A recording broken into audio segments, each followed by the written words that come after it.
Hello, SNA assassinators. I'm back here.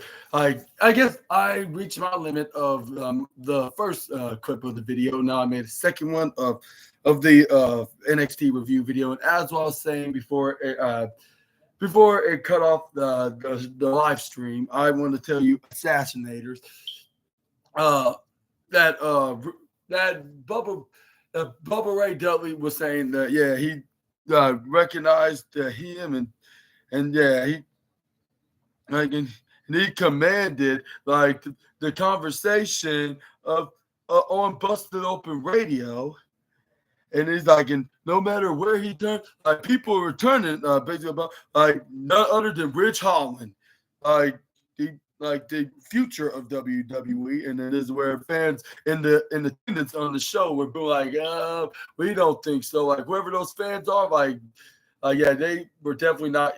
We're gonna be caught dead, showing their faces in this arena because it's obvious that you're not talking about us, because it's those fans, and whoever those fans are that thinks that Rich Holland has some future success in this business, they must be. They must be totally doing some drugs, because that's definitely not gonna be happening into this business, or let alone this whole industry of wrestling. It is where then fans start boo, showing their disdain with the, I'll say, the Botch King and in their eyes the irresponsible wrestler that injures his victims, just ask the whole team Chase U and Ilya Dragunov and even Big E. Well, in kayfabe, of course, not in reality. But anyway, this is where we got this is where Bubba Ray Dudley was like, you were one hell of a rugby player in your time in that sport. And also, you were tough as well, and fast and agile, not to mention. That's where fans are chanting, what, if Kurt Angle was in the ring, and luckily he wasn't there, or his night would have been ruined on this very peaceful Tuesday night. This is where Bubba Ray Dudley was and this was and you shattered both of your legs when you were doing that in this business, and you came back after only 8 months, and I gotta tell you, Ridge, that's very respectable in your career, but despite all that, that's where it all ends, that respect, and this is where fans tell it, Bub, and this is where Bubba Ray's talking. He's and you disrespected me 2 days ago. And you disrespected Dave Greca. You disrespected our radio show, which is Busted Open Radio. And you disrespected every single freaking wrestler. And you could just you can mention my name. And this is where Bubba Ray Dudley then continued to say I don't feel well with disrespect. I got one question, Ridge. This is where it didn't look right in the bottom, look right back. Do you know who the hell I am? And this is where Ridge on no, but do you know who I am? With that very smart and evil look, with a smile. This is where this is where Bubba Ray was I am one half of the most destructive tag team that has ever walked on God's green earth. And it is where then fans start cheering all around the building because they much more of they feel more of the opposite with Bubba Ray than they do with Rich Holland. They actually like the guy rather than hate him like they do with Rich. It's where they start showing their respect to the ECW legend by chanting those three legendary letters, ECW. This is where Bubba Ray then continues to say I have held multiple championships than you have ever had, more than you ever had championship opportunities. Is the number one contender. Fans he just killed him into that onto that statement.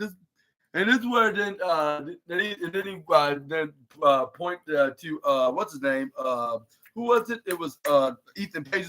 And then as for you, Mr. All Ego, having much more have an opportunity at the NXT Championship, what if you deserve it or not? Which you're more relatable to this category as well, Ridge. And when him doing his hand, he's and as far as you're concerned, Mr. Ego, this is where This word then Ethan Page like, oh yeah, like what's that supposed to mean? This word then this word then Bubba Ray Dillon was like, you deserve absolutely nothing. So so I'm gonna pretend that you're not even here. And this is where he walked past him. This is where he went straight into Rich Holland's face, like with an inch, having an inch space of a distance from each other, just looking face to face, look like they're about to throw down. This is where then this is where then we got Bubba Ray then put his hat on backwards because that's what he used to do back in the day in his prime in his wrestling career. This is where he's like in the NXT universe, like he's gonna have to see one hell of a lot more from you, Rich. And he's like, if you're ever like to get a chance, like and a shot, like at the NXT championship, and this is where Rich Holland started chuckling, and I'm like, oh, like Bubba, like nobody don't care what you think anymore. Like you're starting to be less relevant than ever. Like and he's like, and what's the comparisons between you and me? You're a radio host now. Like you're no longer like a full-time active wrestler. He's and you're forever going to be a radio host for the rest of your life. Like so, like if I was you, like I'll give you. He was like, I gotta give you that. All you have to do, what your job is now is sit down, and talk on the microphone that's right in front of the camera. Like you do not like you. Like news, like you no longer live in Dudleyville no more. You're just a nostalgia act. News, like so. Why don't you go to back to? And this was like and go back in time to ECW. Go back to your and go extreme as much as you can. But what I see it and on my opinion and taste of that promotion, like it was absolutely overrated. And this is where Bubba Ray's like, oh, like you just went there, like he got one more time to say, if he's one more time to say one more insulting word, and I'm gonna clock him out with my fist, with this right fist in my right arm. That's on my right arm. This is where the Rich Holland wouldn't stop with all the insults right there, and he just continued with one more thing to say. He was like, "This is where the like you know the little studio." And he was like, and you could go back to that same studio and complain about what the current superstars are not doing here in this business, like in this generation. And this is where the Rich Holland defense officer, because if you don't it is like he's like if you don't David Grecker is gonna have to find a new co-host for the Busted Open Radio, and I was like, oh, like I wouldn't do that. I wouldn't be making that threat if I was you. Really, like you know who you're talking to, and also and this is where then he was kind of referencing on gonna make him his next victim that he victimized, the next victim, the rest of the victims that he victimized by injuring them for the last couple of years, ever since he did to Big E. But that was all just an accident in reality. But in kayfabe, he's just making it look like he purposely took out all those guys without any hesitations. But it's where Bubba Ray did not took this lightly with Rich Holmes, and this is where it's like, because you're going to be ending up in the hospital, but this is where Bubba Ray did not, like I said, didn't take that lightly. He clocked him in the right hand, like he did not take his warning. It just, he's totally hard-headed and rebellious. Like, even though Bubba Ray is not his father, but still, he should have, listened and respected his elder wrestler, I guess you could say. And this is where he didn't, and he paid the price. But unfortunately, he had Ethan Page behind him, and this is where he was. Bubba Ray was outnumbered, just like how Trick Williams was 48 hours ago. This is where then luckily Trick Williams came out that same day, and they cleaned the house with all the heels going onto the outside with Bubba Ray Dudley clotheslining Ethan Page out of the ring on the left side, while Trick Williams threw Rich Holland right to the right next to him. This is where they're like, you want more of a beating? Like, you can get that. There's plenty more where that came from. This is where Bubba Ray was like, and this is where then And this is where then Bubba Ray was like, "You still want that? You still want a tag team partner, Trick?" And this is where Trick Williams was like, "Hell yeah, I do want one." This is where then Bubba Ray W like, "Well, you got one. He's standing right here." And then next week, like boys, like it's gonna be the two of you, like. Or he's like Ethan. First, he just said their names, their first name, Ridge and Ethan. This is where he's like next week, next Wednesday, like NXT, like live in the ECW arena. This is where fans are like tell us, and this is where he's like it's gonna be the two of you against the two of us, Trick Williams and Bubba Ray W. Bubba Ray W. And this is what fans like, yes, we're finally going to sit to see this match. And this is where I even start doing the dance of joy. Like, yeah, this is about to be a very awesome match, perhaps the match of the night, which should main event the show, even if Trick Williams wasn't the NXT champion. Like, this should be like a main event match, like considering that that's where Bubba Ray Dudley made his name famous at the Philadelphia's 2300 Arena in this time in the ECW, alongside Devon Dudley and being the Dudley Boys, like with them like doing the 3D and doing tables in the time in the promotion that Paul Heyman used to run before it got bought out by WB, of course. But this is where we got. That's where we got Kalani Jordan and Jordan Grace, Stephanie McCurr, Julia, and Zarya was in backstage where discussing their future match against the Heels.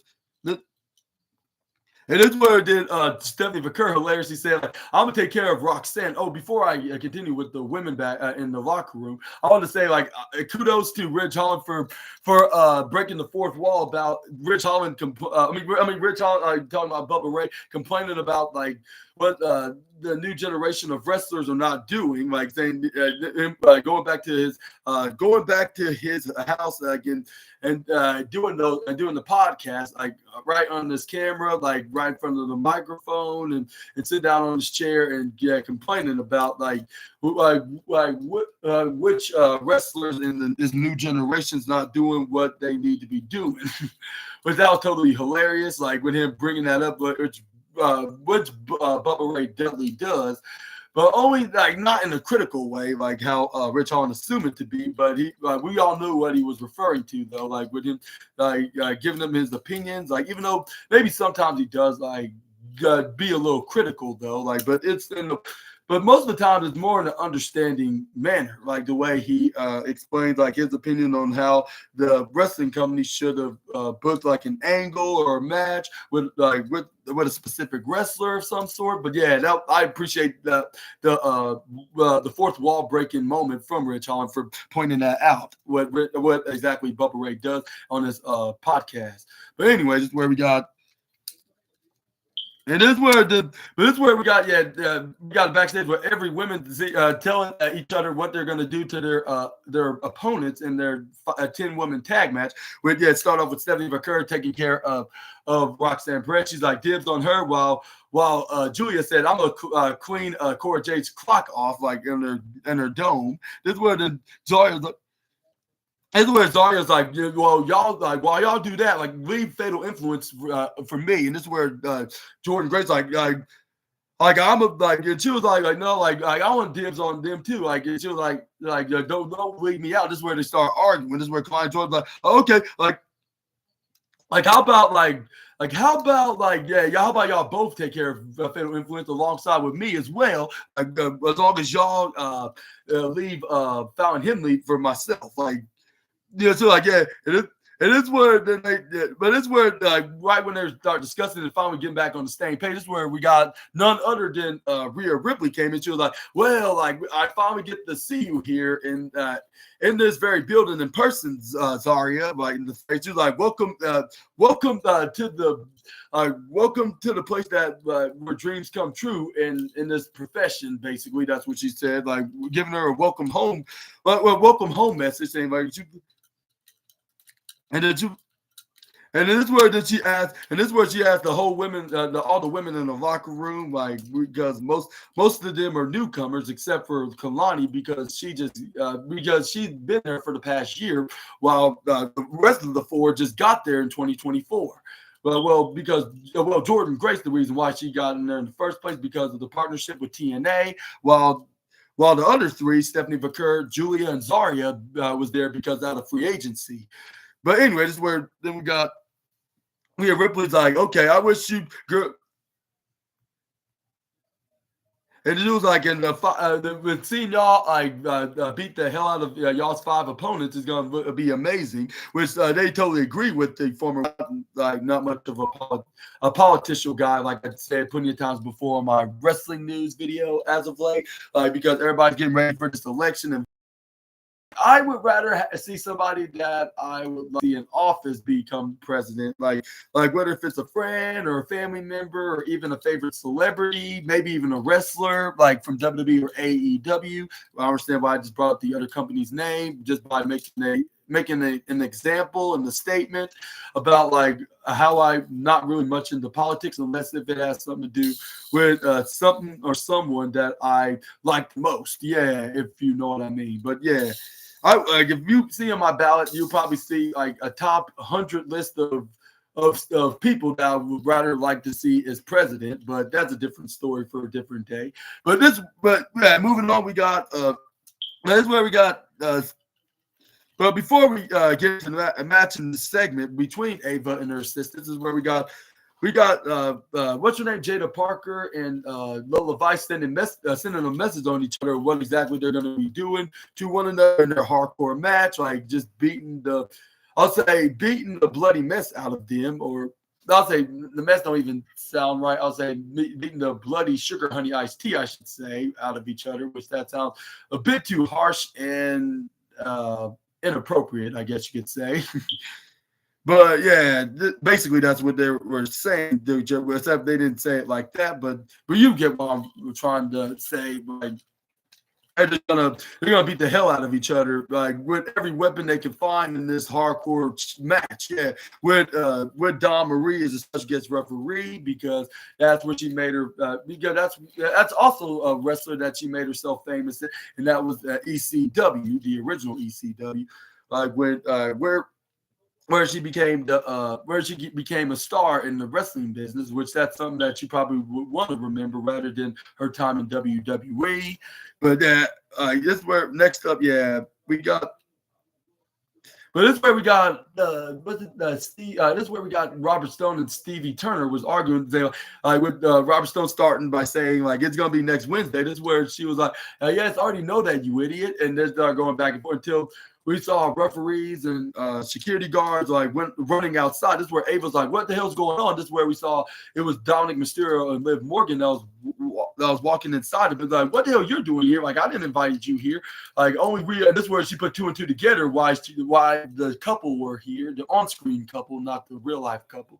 But this is where we saw Rhea Ripley was in Rhea Ripley was in her car in a beat up state, which we saw Liv Morgan with a baseball bat. She must have been beating the daylights out of her and leave her in a bruised up predicament, I guess you could say. And what are your thoughts on to this? Like this, with this rivalry between Liv and Rhea Ripley, like still continuing, like even in another different WWE show, which is NXT. Even though this is in an exclusive rivalry on Raw rather than the developmental show, and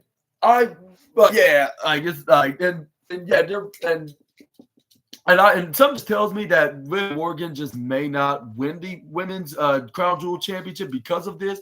Because normally what happens on the Go Home show, even though this wasn't the Go Home show of NXT, this was much rather than a Go Home show of their. Not Go Home show, a post show from NXT's own pay-per-view, Halloween Havoc.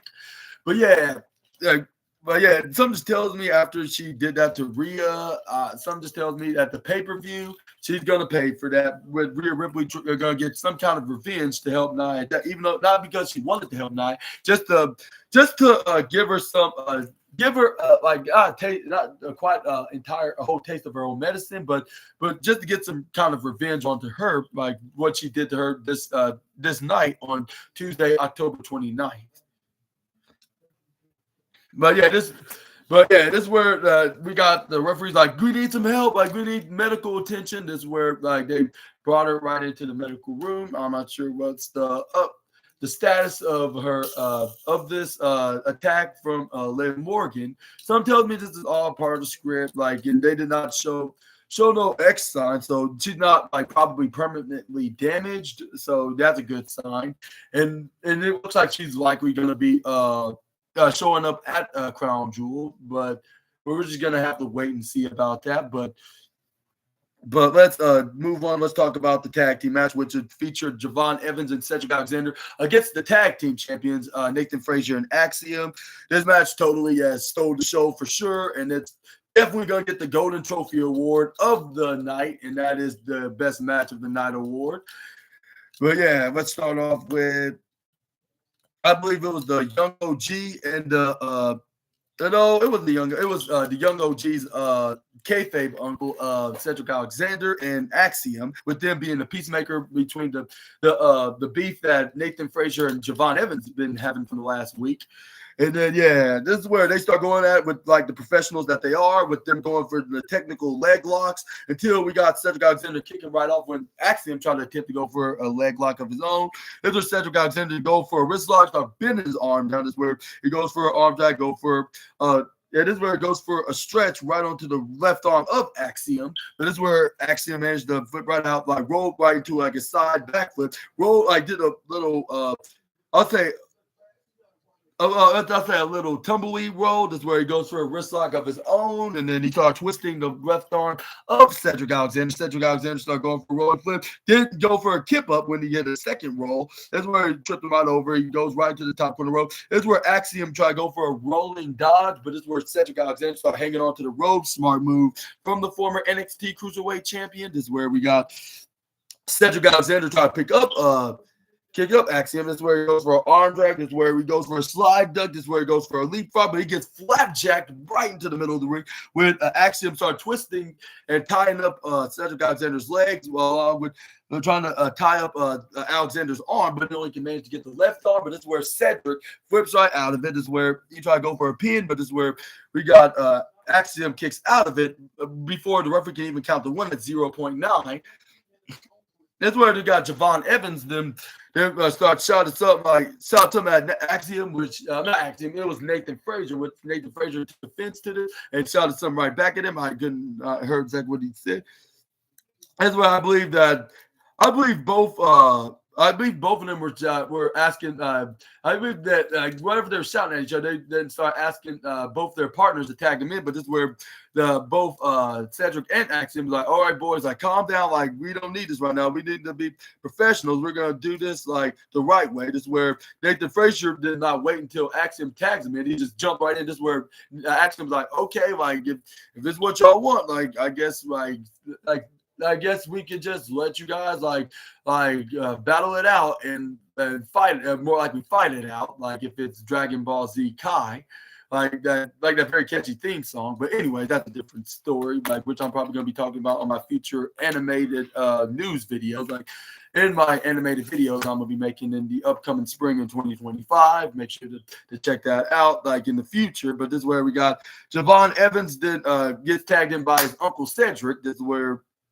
No, I was like, okay, we finally meet in the ring. This is where we got Javon Evans. Then was like, okay, hit your first move. This is where Axiom to keep going to every right side, like if he's his own version of Leo Rush. This is where he went and dodged when Javon Evans tried to go for a leapfrog. This is where he tried to go for a shoulder attack. This is where but once Nathan Frazier was in the bottom corner side, he tried to go for a sliding kick maneuver. But this where Javon Evans smartly slide duck, and this is where he went right to the right corner side. He didn't try to go for like a running attack move, but he ended up putting it on hold until he went right to the left side because Nathan Frazier was trying to go for a clothesline. He immediately ducked down. Smart move. Another smart move from the Young OG. This is where then That's where we got Javon Evans to try to go for a clothesline of his own, but we got dodged. Nathan Frazier to go for a springboard backflip right to the upper right corner side.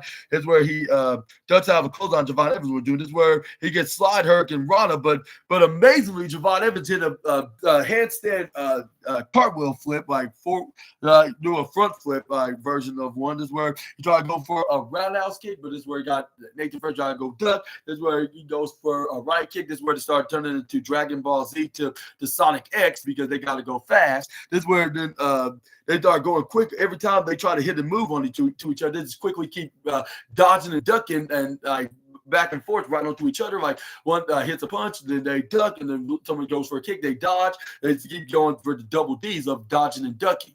But this is where we got Javon Evans come on, just stay put so I can start kicking your big kick your big mouth out of your face. And this is where Booker T's like, oh yeah, going back to being like the homeless man in a hurricane, being just excited.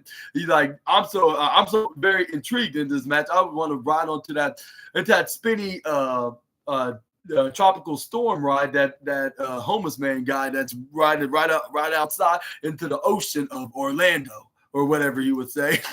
This is where I think Joseph was trying to understand what exactly he was talking about. He was like, what book? And then this is where Booker T's like, oh, never mind. But yeah, this match is very fun to watch right now. This is where it literally was. That's why it's getting the golden trophy of the night. This is where fans start chanting for Javon Evans and his nickname, the Young OG. This is where we got Nathan Frazier trying to continue to taunt Javon Evans by patting him right to his shoulders. Where how many times I have to tell you? This is where then he drops him right down, start hitting right hands on Axiom. And Axiom tried to block his head, but it was too late because he keep getting hit with strike after strike after strike until we got Javon picks up Nathan. This is where he tried to Irish whip him to the left side. He immediately got countered by the current NXT Tag Team, one half of the NXT Tag Team, to be the exact. This is where then we got him bowing his head. This is where it nearly was a mistake, but luckily he got his head back up because he nearly made him flip and tumble. This is where he caught Javon Evans off guard to hit the sunset flip from the left side. But Javon Evans go for a leg sliding kick while tagging in Cedric Alexander. He hits a drop kick once he got right up on his knees. This is where Cedric tried to go for a pin. But this is where we got Nathan Frazier go for a kick out at 2.1. Yeah. This is where we got Cedric Alexander like, okay, no matter, I'm going to try again, which was probably not the smartest idea from the former Cruiserweight champion to do, but it was worth to try at the same time, even though he already kicked out easily from a 2 count. So he's definitely going to kick out of a 1 count as well. This is where we got Javon Evans picked up Nathan. This is where then he sent him right to the upper left side. He gets tagged in by Javon. This is where he goes for a knife edge chop, which was totally devastating. This is where we got tagging in Javon Evans. This is where Javon Evans took over, go for a wrist lock. Then he Irish whipped right to the bottom left side. This is where we got Javon Evans trying to go for a spot. You're going to pay for calling me just a kid. And this is where, and his friends not really, because the last time I checked, underage boys cannot get paychecks. This is where he's they only get minimum wage allowance from the parents' paychecks. When they actually do the chores, this is where it goes for a crossbody. This is where we got Javon Evans I'm not. First of all, I'm not underage, and second of all, you're not my parent. This is where he goes. He dodges right out of the way. He hits the drop kick right onto the Nathan Frazier. This is where Axiom was all right, tag me in. I want a shot at Javon. This is where then Nathan Frazier just a minute, I'm not done yet. And this is where they kind of tease the heel turn with Nathan Frazier. Whenever they do lose those NXT tag team titles, maybe we could see Nathan Frazier could immediately attack and turn on his partner Axiom, and then this is where they can start a feud in that way, and then we can see the next top heel in NXT out of the Jersey wrestler. And this is where we got Nathan that start stomping right onto the 20-year-old, to start stomping up on his neck. This is where we got Axiom that takes stuff in the match. This is where he shoved him out of the way. It's I got your attention. This is where Nathan Frazier yes, you did you even see what I was trying to do? I'm trying to tag you in. Like, do I know if I got your attention? Is where it's like, yeah, you do now. Like for tagging me in for no, tagging me out for no reason. But I was not done with Javon. This is where the this is where we got Javon super kicked and finally shut his mouth for good because for the last few weeks, he's been getting a lot of people in trouble, like including himself, like and Axiom as well, like with his big mouth. So I guess that was the smart move from Javon Evans to super kick the smartness, the sarcastic smartness out of his brain and his mouth, and finally starting to be more respectful to everybody in the NXT division, whether if they're in tag team or singles division, or paired up as a team, like from guys in the mid card. But this is where we got. This is where we saw Axiom that hit some strikes around the Javon Evans. But Javon Evans took care of Axiom. This is where he sent him right to the right side. Oh no! He super kicked Nathan Frazier right to the side. He sent Axiom right to the left side onto the outside of the ringside area. This is where he tags in Cedric Alexander. This is where Nathan Frazier managed to get himself right back up. Maybe it wasn't so easy of doing so, like after taking such a brutal and unforgiving kick like what Javon just did. This is where we got Devon Evans hit another kick of unforgiveness, but this time it was a boot rather than a super kick.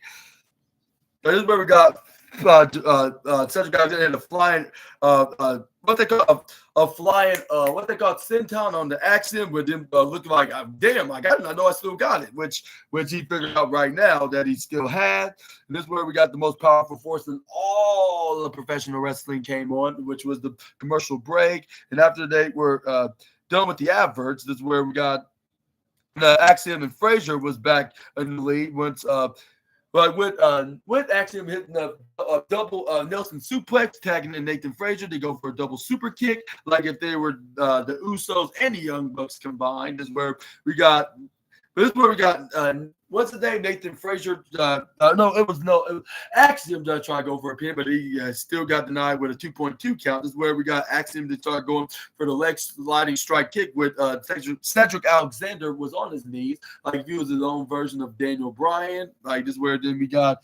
But he got to go for the last kick. This is where we got Cedric Alexander ducks. He picks him up and put him on the shoulders. This is where they try to go for like a pop-up enziguri kick, like if he'll like an enziguri version of go to sleep, if I'm not mistaken. Yeah. And this is where we got the bitter rivals. We got the sweet old hot tag, like from their respective partners, with Javon Evans making a comeback onto the Nathan. And this is where then he also targeted Axe, because you never know like what's in the minds of him after what's his name, Nathan Frazier just pointing out the obvious and speaking true things about stuff, even though he's doing it in a horrible way. And but even though he's been scolding Nathan Frazier of not being a horrible guy, but you still better be safe than sorry. This is where we got Von Evans go for a springboard cross clothesline. Like in the ring, this is where we got Axiom go for clothesline. Nathan. This is where we got Javon Evans trying to go for a flying head scissor, but he instantly get hit with an ankle lock. This is where he sent him right into. Nathan Frazier's under his arm in the left side. This is where what's his name, Javon, then made Nathan Frazier go for a super kick. He made him go for a DDT while he super kicked him and dropped him right into the middle of the floor. This is where we got Javon Evans going for the pin. He got a 1, he got a 2, but this is where we got Nathan Frazier still. This is where we got Nathan Frazier still kicked out at 2.8. And this is where Javon Evans like, you got to be kidding me, dog. Like, it's cannot be happening right now. This is where then fans are chanting, this is awesome. I totally agreed with him because I was well invested into this match. But I thought this could be Javon and Cedric's night, like of winning the NXT tag team titles. But maybe not just yet, though. And this is where we got This is where we got Javon Evans was trying to pick up Nathan Frazier. He was like, all right, I'm picking him up right now. This is where he picks him right up. But this is where we got Nathan Frazier got right back up into the alley-oop swing that Javon Evans did. And this is where he hits a step-up insecurity, which he definitely learned from his former wrestling teacher, Seth Rollins, that these are similar moves that he does. This is where we got Seth Rollins then leap right over to Von Evans. This is where he tried to go face first right into the turnbuckle. This is where he gets instant-geary along by hitting Tina right in the face. And this is where then Axiom must have said a funny, sarcastic joke saying like, "Oh, I see you got a new girlfriend, Javon. Like I see it's Tina that you're in a relationship with," which I'm not sure I should have said that. But this is where we got Nathan Frazier to go for a Russian leg sweep while Axiom go for a middle drop kick. This is where then he got a 1, he got a 2, but this is where Javon Evans got the shoulder up at 2.999999999, double triple nine minus 0.1 away from being 3. This is where Axiom's like, I gotta admit, this kid is good. Like he's not just a kid. Like he's a future main event star. That what my partner was just making fun of. This is where then. This is where Axiom was like, but despite all the future, plannings and the positive mentionings about his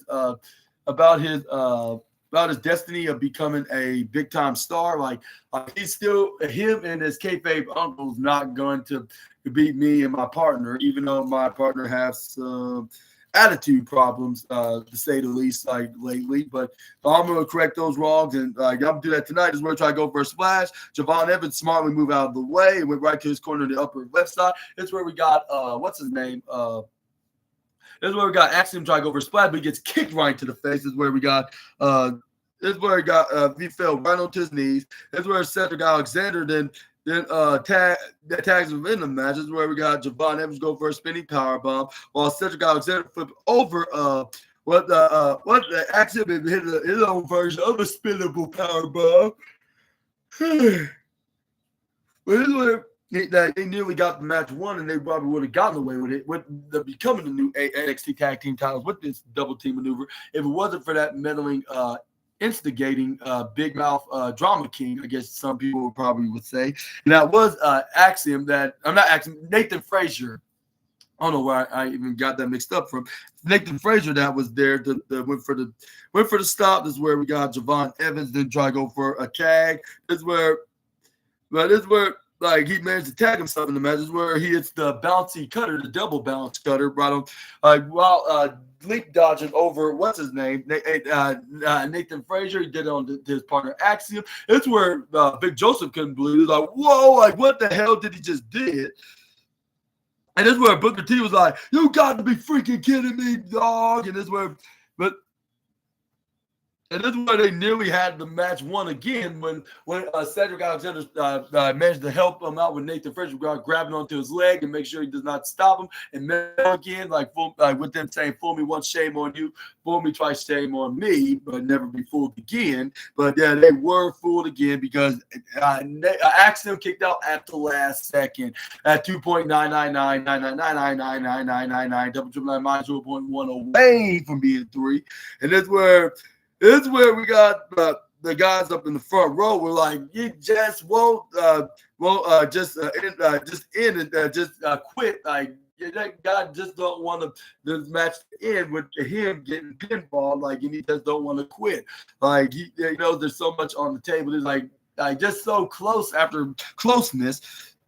And this is where Cedric Alexander gets tagged in by his kayfabe nephew. This is where we got Cedric going for a knife edge chop. This is where we try to see where Javon Evans went, and this is where he just disappeared. This is where Cedric Alexander like where did that kid go? This is where he tried to finish. He's like, oh well, like I'm just gonna have to find him after we become the new NXT Tag Team Champions. This is where he took off his elbow pad on his right arm. This is where he tried to go for a spear right onto Axiom. This is where he missed him by an inch. This is where we got Axiom try to go for a running attack move, but he gets kicked right into the face. This is where we got Cedric. Then I was thinking what he has to do in order to